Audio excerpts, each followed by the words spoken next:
Good morning, everyone. Well, I don't have to tell those of you who are early risers that winter's arrived. It's very dark when we wake up, and it's a lot chillier than we've used to having in the last few weeks.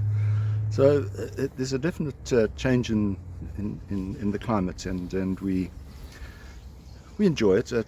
We make friends with our duvet in a special way and dig out all of those warm winter clothes. But anyway, I'm outside in the sun trying to get a bit of warmth here. The reading today from the Gospel of Matthew, again, remember that we were talking about the Sermon on the Mount last week, and Jesus is still preaching from the Sermon on the Mount. It's just one of the most important teachings that he has, chapter 5 of Matthew's Gospel. Read it all if you haven't, and just see what he has to say. It's just so rich. But he says there, "It has been said, an eye for an eye and a tooth for a tooth. But I say to you, turn the other cheek."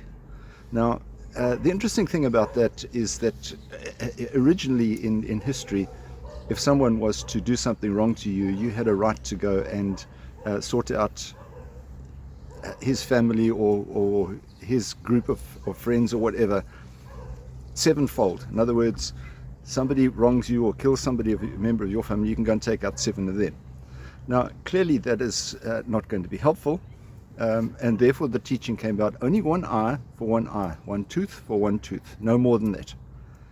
Now, that doesn't necessarily work either. If we have a look at what's happening in the Middle East and other parts of the world, ironically, Jesus was talking to the Jewish people. And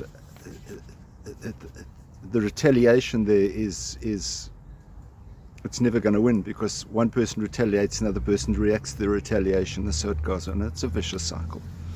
And the intention is to keep going until there's nothing left. Unfortunately, that's not going to help anybody, and at great human loss and suffering.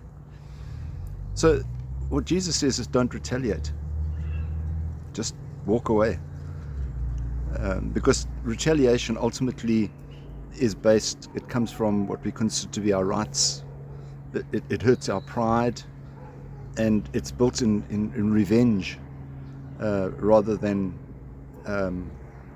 trying to solve the problem. So Jesus says, and I think perhaps the most perfect witness, as he's been crucified, "Father, forgive them, for they know not what they are doing."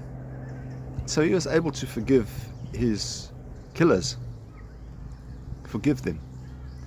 And we need to be big enough to be able to swallow our pride and to forgive those who wrong us today. May you have a wonderful day, and we'll see you again. God bless. Bye-bye.